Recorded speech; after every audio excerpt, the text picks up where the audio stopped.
반드시 다 깨고야 만다. 뛰어난 두뇌와 근성을 가진 부동산계의 지니어스 나천재 회장. 세상에서 자기가 제일 똑똑하다. IQ가 자기는 160이다. 너희는 다 모자르다. 유치권 지상권은 도세. 유치권이요? 그가 100% 깨부수는 건 사람들이 잘 모르는 유치권입니다. 공사비를 달라며 건물을 점거해 유치권을 행사하는 사람들. 해결만 하면 대박이 난답니다. 유치권 돈 버는 게 얼마나 좋은지 아세요? 아이고야, 한 시간에 25억 버네. 이래요 그냥. 하나도 안 해봤는데 많이 남는다는 거예요. 그리고 변호사를 어떻게 생각하셔야 돼요? IQ 130 이하 변호사들 수두룩하게 많아. 게다가 문제가 많은 건물일수록 더 많은 돈을 번다는 나천재 회장.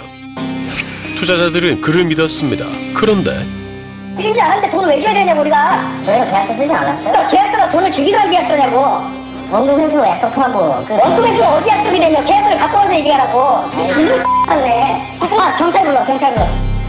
투자자들에게 줘야 할 돈이 없답니다. 자, 이제 나천재 회장과 투자자들 간의 치열한 진실 게임이 시작됐습니다. 나 회장님, 투자자들의 돈 안전한가요?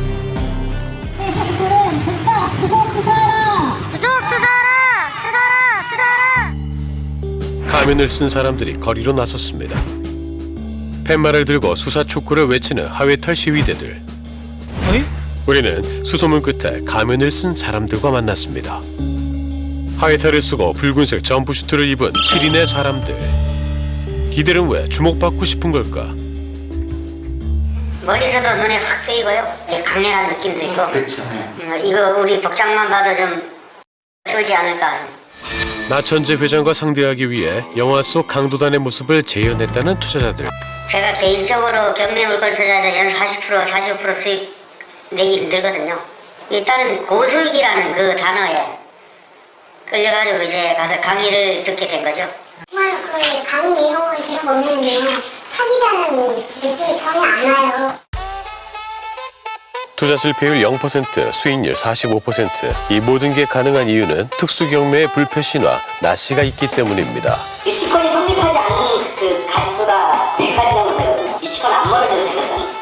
근데 90%는 다 물어주면서 사잖아요. 왜? 우리한테 강의 안 듣는 사람은 물어주면서 사는 거예요. 유치권이 걸린 건물일수록 헐값에 낙찰받을 수 있습니다. 가격이 하락하죠, 통상. 이때 유치권 문제만 해결하면 건물 가격은 회복됩니다. 쉽게 말해 싸게 사서 다시 제 가격으로 파는 겁니다. 이건 부동산이 올랐다고 해서 돈 버는 게 아니라 부동산 안 올라서 돈 버는 거예요. 자신이 못 깬 유치권은 단 한 건도 없다는 나씨. 게다가 이게 안전성도 있지, 수익성도 있지, 그다음에 뭐 상품성인가? 그것도 세 가지 조건이 다 100% 만족이 되면 안 할 사람이 누가 있습니까? 정상적인 생각을 가진 사람이라면. 우리 투자자 이름으로 가지고 해준다는 것 때문에 저희가 못 따졌죠. 명의를 우리한테 해준다는 거 소유권을. 등기가 되잖아요, 등기가. 그 채무자가 죽어도 등기가 살아있기 때문에 경매에서 받든 수익권을 이전해서 받든 원금 손실 위험이 없다는 거예요. 원금 손실 위험이 없다는 거죠? 강의를 들을수록 나 회장에게 빠져들었고 가등기를 해준다는 약속을 철석같이 믿었습니다. 1년이면 45% 수익이 가능하다는 말에 투자 약정서도 작성했습니다. 그런데 1년 지나서 안 나오길래 돈이 안 나오니까 그러다가 그 이상으로 등기부등본을 떠봤어요. 그랬더니 근저당이 거의 400억이 잡혀있는 거 보고는 깜짝 놀라서 200명이 투자했다는 이 건물의 경우 채권 최고액이 합계만 400억 원 상당입니다. 우와, 상당하죠. 다른 일을 해주는 게 의미가 없는 거예요. 이미 저 근저당을 다 잡아버렸잖아요. 우선이 가등기가 됐으니까 아무 의미 없는 가등기가 됐어. 소유권 이전이 안 되는 가등기라. 돈을 너무 많이 땡겨갔기 때문에 대출도 안 되고 수익금도 못 돌려주고 또 이제 공사 진행할 돈도 없고. 당시 회사는 연평균 수익률 45% 이상, 투자 손실률은 0%라고 자신했습니다. 홍보지에는 안전하고 수익성이 높다는 것을 큰 글씨로 강조해놨습니다. 이상해요. 이상해, 너무 높아요. 저희 회사의 가장 큰 허들은 너무 수익률이 높아가지고 이상하게 생각한다는 그 편견이 있습니다. 저희는 그 편견 깨는 게 오늘 저입니다. 회사에서 홍보하고 있는 투자에 대해 문의해봤습니다. 1년에 45%, 세전 45% 수익률을 받는 그런 시스템으로 되어 있고요. 그래서 가등기를 통해서 담보를 해드려서 재산권을 갖고 있는 담보가 있는 투자고요. 예를 들어서 그냥 편하게 100억짜리 물건을 30억에 낙찰 받았어요. 일치권을 떼는 순간 원래 가격은 100억으로 평가가 나오겠죠. 그러면 60억 대출 받아서 45억 드릴 수 있나요? 없나요? 있죠. 아직 내가 안 했는데 대출만 받아도 드릴 수 있잖아요. 원금은 뭐 보장받을 수 있는 거예요? 원금도 날리성. 부동산으로 내 가등기를 갖고 있기 때문에 부동산. 사실상 원금이 안전한 거죠. 안전하다. 내가 담보를 갖고 있으니까. 과거엔 수익이 실현됐었습니다. 초창기 투자자들의 성공 사례를 대대적으로 홍보했던 나 회장. 우리는 현재 진행 중인 회사의 투자 물건을 살펴봤습니다. 경기도에 위치한 큰 빌딩 상가, 유치권 행사 중이라는 현수막과 함께 오랫동안 흉물스럽게 방치돼 있었습니다. 나 회장은 이 건물이 무려 750억 원의 가치가 있다며 투자자들에게 목소리를 높였습니다. 750억. 정말 그 정도 될까요? 과연 그 말은 사실일까요? 미쳤어요. 무슨 750억이야. 저는 안 된다고 봐요. 얼마 정도? 400억 힘들다 나한테. 750억이 나온다 하더라도 거기에 걸린 뭐 공사 대금이나 리모델링 비용이나 빠지고 나면 그렇게 해가지고 이득이 남나요? 공사가 중단된 이 건물은 지자체 문의 결과 불법 건축물로 벌금도 납부해야 합니다. 나 회장은 이 건물의 유치권을 어떻게 해결했을까? 돈을 안 받은 상태가 아직 해결 중이죠. 과정이죠. 일단 계약금은 받고 저희가 현장을 내줬으니까요. 계약금이 얼마예요? 계약금 30%. 근데 어느 날 갑자기 또 경매 좀 넘어갔어요. 이제 만약에 잔금 못 받으면 이제 또 나머지는 이제 법으로 해야 되겠죠. 현재 이 건물은 대부업체 이자를 갚지 못해 경매로 넘어가 버렸습니다. 건물을 되팔아서 수익을 남기기로 했는데 경매에 넘기게 되면 투자자들은 수익을 못 받죠. 이 사실을 안 일부 투자자들은 믿었던 나천재 회장을 찾아갔습니다. 그런데 제가 장비를 팔아야 되잖아요. 진짜 장비 파는 수밖에 없어요. 근데 돈을 왜 줘야 되냐 우리가? 나가세요. 아니 근데 깜짝 놀란 거 있잖아요. 두 번째 나가세요. 자, 세 번째 나가세요. 자, 세 번 했어요. 1번째를 범한 사람이 있었어요. 와서 현행정부를 체포해주세요. 야 나가. 도망을 줬어 나가. 이야. 가족들에게 죄인이 된 것만 같다는 김은숙 씨. 투자금이 지금 얼마예요? 7천. 7천? 뭐 진짜 16시간 알바하면서 돈을 번 거거든요. 16시간 동안 일하며 담보대출까지 받아 회장이 추천한 건물에 투자했습니다. 남편 간이식 수술비를 벌기 위해서였습니다. 올면서 사정을 했어요. 이런 상황이다. 중환자실에 있다고요. 그러니까 제가 지금 급박하다고요. 내가 얘기했더니 중환자실에 들어갔다고 해서 금방 어떻게 되는 거 아니잖아요. 막 이러면서 성질을 내더라고요. 제발 부탁드린다고. 이제 남편은 함께가 아닙니다. 간이식 기증자도 찾기도 전에 세상을 떠나버린 남편. 아휴. 이러다가 누구 한 사람 죽는다는 사람 나올 것 같아. 무서워요. 저는 제가 죽을 것 같았어요. 처음에는. 진짜 애들 없었으면 죽었을 거예요. 애들 아빠 딱 그렇게 됐다 그러니까 제일 맨 느낌. 지금 당장 속수 사라!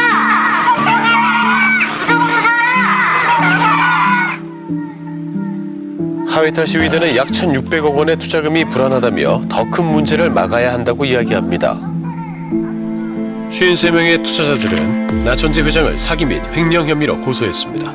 고소에 동참한 사람들은 투자금을 돌려받지 못했다고 주장합니다. 집과 전 재산을 날릴 처지에 놓인 사람도 있습니다. 처음에 투자 설명회 했던 내용하고 약속이 이행이 안 돼가지고 잘못하면 가정 파탄까지 이뤄질 수 있는 상황이 돼버려가지고요.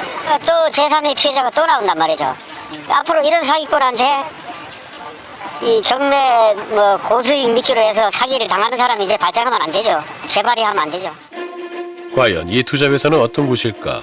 나 회장을 중심으로 회사의 임원진들이 구성되어 있습니다. 그 밑에 매니저들은 투자자들을 관리합니다. 이들은 카리스마 넘치는 나 회장의 말을 신뢰하고 있습니다. 유치권 지상권은 그게 기본이에요. 논리적 사고가 생활화돼야 돼요. 제가 해외 변호사들 아주 낮은 수준으로 보거든요. 왜 이렇게 잘난 척하는 게 아니라 이제 듣다 보면 알아요. 회장이 가르치는 건 수십 개가 나와도요. 전부 제 돈을 때문에 가르치는 거예요. 그렇게 알고 배우시면 돼요. 우리는 그를 만나보기로 했습니다. 3시간이 넘게 그와 이야기를 나눴고 나 씨가 직접 약속을 잡았습니다. 높은 IQ를 가진 사람을 신뢰한다는 나 씨. IQ 150 이상의 비서들도 고용했었습니다. 그 이유는 무엇일까? 그러니까 이게 지금 이 실체가요. 저의 천재성에 기반한 거예요. 이 사업이 전부 다. 일반 변호사들이 절대 못 따라해요. 지금까지 명도 성분은 100% 맞아요. 서적으로 다 인정이 돼요. 그러니까 변호사들이 와서 배우려고 지금 저한테 이제 변호사들이 제가 볼 때 너무 글쓰기 능력이 너무 떨어져요. 일단 문법까지 요즘 노스쿨 출신 문법까지 다 고쳐줘야 되니까. 나 씨는 제작진에게 자신이 일하는 공간을 직접 안내합니다. 그리고 자신이 이 투자 프로그램을 개발했다며 뭔가를 보여줍니다. 90%를 차지하는 구조예요. 이거 투자금 탈출 위해서. 제가 하루에 처리하는 서류 업무량입니다. 제가 처리해야 되는 하루의 업무 분량이 일반적인 변호사 수준의 5배 이상은 된 상태고, 자신이 믿는 건 오로지 증거와 서류뿐이라는 나 회장. 자신감이 넘쳐 보였습니다. 그리고 코로나19와 레고랜드 사태 때문에 경영에 차질이 생긴 것뿐이라고 주장합니다. 아무리 똑똑해도 이런 사태까지 예측할 수 없다는 겁니다. 저는 IMF나 예를 들어서 레고랜드 사태가 와도 단단히라도 떨어지지 않을 거라는 정도의 확신은, 그 정도는 내 확신인데 20-30% 떨어지겠지. 그걸 사기라고 하면 정말 할 말 없는 거죠. 그 정도는 전 얘기할 수 있다고 봤고요. 고소를 진행한 투자자들은 자신을 믿지 못하는 것뿐이라며 나 회장은 원금 보장이 안 된다는 것을 알렸답니다. 우리가 양심해서 우리가 고지를 충분하게 했어요. 그리고 투자하지 말라고 했어요. 제가 투자하지 말라고 했는데 본인들이 투자하면 왜 내가 투자하지 말라고 했잖아. 증거들이 다 투자하지 말라고 한 거 제가 다 보여드릴 수 있거든요. 뭔지 알아요? 나랑 20시간 이상 공부하기 전에 투자하지 말아라. 무슨 얘기냐. 매도 청구권이 뭔 말인지도 모르는 사람 투자받았다가 나중에 터지면 돈 내놓으라 한단 말이에요. 가면의 투자자들을 악성 민원인이라고 주장하는 나 씨. 문제가 된 부분은 일부 매니저가 과장되게 홍보를 위해서 생긴 일이고 본인은 무관하다는 입장이었습니다. 저는 그냥 소개만 시켜준 거예요. 이런 회사가 있어요. 가보세요라고. 우리가 말하는 것처럼 내가 정말 이 투자 원금 보장 돼요. 이 투자 진짜 안전해요. 저 믿고 한번 해보세요라고 했으면 그 사람들이 일본으로 저를 고소하지 않겠어요? 우리는 회사에서 홍보했던 40여 개의 건물을 살펴보았고 춘천에 위치한 대형 스포츠 센터를 찾아갔습니다. 스포츠 센터에 사람들이 모여 있습니다. 1년치 회원권을 끊고 건강관리를 해오던 이용객들은 날벼락을 맞았습니다. 갑자기 영업이 중단된 겁니다.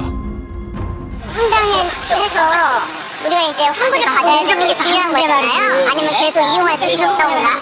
그래서 회원들이 이제 모이기를 하고 피해 회원. 나 회장은 한 방송에서 스포츠 센터의 대표로 소개되며 지역 경제를 살리고 시민들의 건강을 선도해 나가겠다고 약속했습니다. 그런데 지난 5월 건물이 공매에 넘어가며 돌연 휴관에 들어간 스포츠 센터. 현재 전기가 끊겨 엘리베이터가 운영되지 않습니다. 분명히 투자 자금을 받았는데 이렇게 전기요금도 못 낸 거예요? 스포츠 센터 내부로 들어가 봤습니다. 손전등의 의지에 컴컴한 계단을 올라가야 했습니다. 골프 연습장을 비롯해 헬스장과 사우나 시설을 갖추고 있는 스포츠 센터. 그렇다면 스포츠 센터가 하루아침에 공매에 넘어간 이유는 뭘까? 90억의 계약서 도장을 찍는데 저희는 이제 75억이 은행 빚이었고 채무 승계를 했으니까 등기를 가져가야 될 거 아닙니까? 나 씨는 스포츠 센터에 투자하라며 140억 원의 투자금을 받은 것으로 추정됩니다. 하지만 75억의 채무를 갚지 못해 스포츠 센터 전체의 소유권을 취득하지 못하고 있습니다. 투자는 받고 빚을 안 갚았네요. 이해가 안 되네요. 아니 투자를 100몇십억을 받았으면 이거 90억 끄는 거 일도 아닐 텐데 나는 공매로 넘어간다는 사실이 닌 죽었구나 이거 니 사기쳤구나 이 얘기밖에 안 되는 거예요. 대부업체 측은 이자도 제대로 받지 못했다고 말합니다. 여기 받아야 되는 데는 얼마 정도 있어요, 돈? 지금 100억 넘는 것 같아요. 아니, 제대로 이자가 납부가 되고 있어요, 지금? 아니요. 처음엔 이자를 잘 줬죠. 그러고는 또 빌려달라 그러고. 그래서 또 빌려주고. 그렇게 점점 커져가지고 그 다음 어느 순간부터 안 주더라고요. 의도적인 것 같아요. 이야. 혹시 그럼 경매에 넘기셨어요? 우리는 안 넣었는데 아직. 우리 넣을 건데. 아, 이제 곧 넣을 예정이신 거예요? 예. 하회타 시위대는 나 회장에게 투자금들이 어디에 사용된 건지 의문을 제기합니다. 공익제보자의 증언에 따르면 돈의 행방을 아는 사람은 회장뿐이랍니다. 투자금을 받아가지고 이걸 갖다가 어떤 사업 목적에 써가지고 손해도 볼 수 있고 이익도 날 수 있죠.